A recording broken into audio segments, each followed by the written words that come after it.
So, hello guys, what's up? It's me again, Alicia nyo, at nagbabalik ulit para sa ating panibagong video. Actually, mga minamahal, patulog na ako. Kasi nakakapagod itong araw na to. Ngunit nung ako ay pahiga na, dito nga po sa aking kwarto, narinig ko naman itong tirada, itong banat, mga minamahal, itong maanghang na salitang binitawan ni Paulo Ortega, laban nga po dito kay Vice President Sara Duterte. Sabi ko nako, hindi pwedeng ako lang yung makarinig nito. Dapat iparinig ko din sa inyo dahil grabe mga minamahal ang remarkable word na binitawan ni Paulo Ortega. Biruin nyo, tinawag po ni Paulo na Santa Claus. Mga minamahal, itong si Vice President Sara Duterte, bakit Santa Claus? Dahil yung OVP at DepEd, mga minamahal, naglulustay gamit ang pera ng taong bayan tapos pinapamigay lang sa kanyang mga kabaro na nakikinabang. Yumayaman sa pangangamkam sa kaban ng bayan. Grabe mga minamahal itong real talk talaga. Itong binitawan ni yung sinabi ni Paulo Ortega, talaga nga namang kahit si Sara mukhang mapipikon dito or else baka mamaya magmaktol. 'Di ba? Or balikan itong si Paulo Ortega once na makabalik sila, wag naman sa pwesto. 'Di ba? Babalikan nila itong si itong si Paulo Ortega. Lupit ng banat eh. Panoodin niyo to ha. Diin na diin dito si Sara Duterte. Na real talk pa nga. Pakinggan niyo mga minamahal, pakinggan ninyo. Subaybayan po nating lahat kung paano nagamit ng incumbent Vice President ang mga loopholes ng batas upang makuha ang 612.5 million na confidential funds. O narinig ninyo kung paano ginamit ang loophole ng batas. Diba? Nakagawa si Sara Duterte ng butas para makakamkam sa kaban ng bayan. Doon pa lang, first statement pa lang, talagang nanunuot yung yung mga words na binitawan ni Paulo Ortega. Talaga nga namang sapul doon si Sara Duterte. Parang pinapamukha niya na mangmang yung mamamayang Pilipino eh. 'Di ba? Kung pinapamukha mo mangmang, nandito kami mga kongresista, may power kami.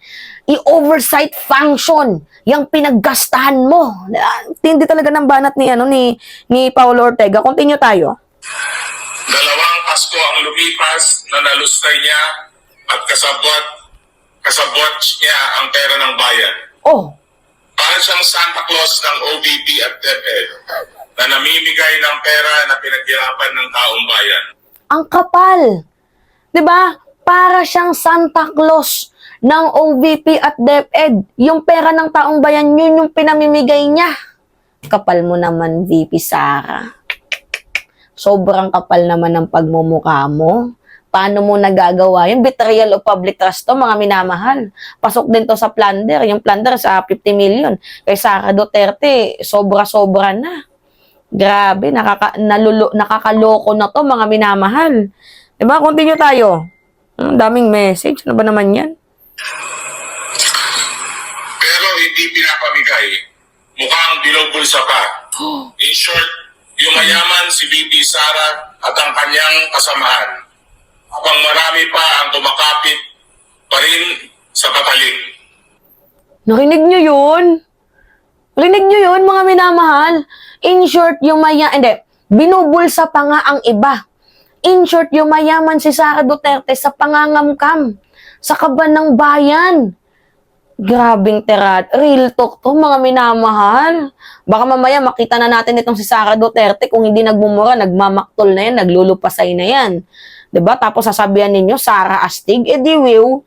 Meron bang Sara Astig na nangangamkam sa kaban ng bayan? Kinaastig niya na yon, yung pangungurakot sa kaban ng bayan? Smiyo. Itong unting patak ng pera mula sa supposedly charitable programs ay makakalunas sa paghihirap at lalong-lalo na sa karamihan. Pwede na rin sana itong pantulong at kung hindi sana niya binulsa. Tama. This is a crime. Tama. Malaking tulong na to sa mga classroom. Itong 612 million. Malaking tulong na to, makapagpatayo ka ng napakadaming classroom. 'Di ba? Napakadaming printed na books.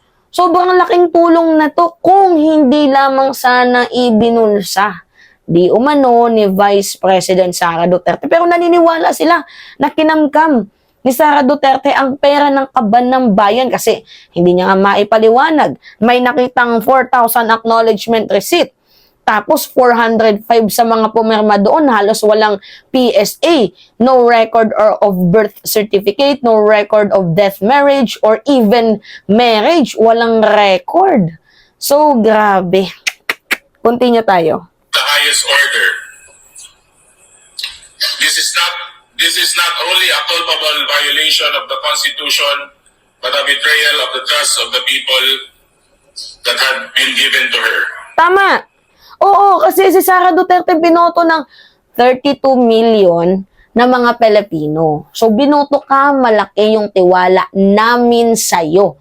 Dahil isa ako sa mga nabudol mo. Sobrang taas ng respeto at tiwala namin sa'yo. Kaso nga lang, binababoy mo ang sarili mong bayan. Kaming mamamayang Pilipino, kami na sumuporta sa'yo. So as a return, talaga nga namang kailangan hindi kami pwedeng tumahimik dito. Kailangan i-call out ka sa ginawa mong kataruntaduhan at kabalbalan. Hindi to pwede. Hindi to nararapat. Malinaw na meron kang ginawang kalokohan. Dapat malinaw din na ikaw ay maparusahan. Impeachment. Ano pa ba mga minang? Plunder. Pwede yun. Betrayal of public trust. Continue. Mahigit kalahating bilyong piso. Ilang classroom na sana ang napagawa nito, ilang libro na at laptop sana ang nabili at nagamit ng perang ito. Ilang feeding programs na po, Mr. Chair, ang maaaring isinagawa. Hindi ito biro. Hindi biro ang kalahating bilyong piso. Nawala tuloy tayo, kaka. Hindi biro ang kalahating bilyong piso. Sa laking bagay sana kung nilaan ang perang ito sa lehitimong programa. Wala na, yun. Hanggang doon lang pala yung sinend sa akin. Alright, tama nga naman. Kung yung kalahating bilyon na yun, inilaan dito sa feeding program, palpak din yung feeding program ni Sara Duterte nung Department of Education Secretary siya. Nabubulo, rotten, nutriban, pati yung gatas, ninanakaw pa. Palpakan na nga sa Department of Education, sa DepEd, dahil bulok-bulok yung resulta mo sa PISA, pati ba naman sa OVP, pumalpak ka pa.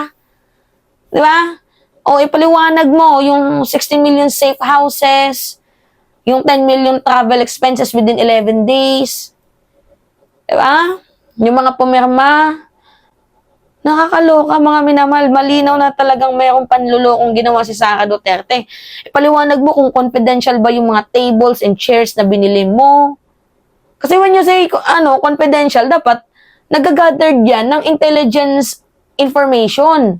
Diba? Intelligence information gathering dapat yan kapag confidential funds. Kaso confidential funds ba yung safe houses na doon mo nilaan yung pera? Confidential din ba yung tables, chairs, laptop na na binili, 'di ba? Na inilagay ninyo. Hindi naman tree planting, confidential ba 'yon? Hindi confidential 'yun.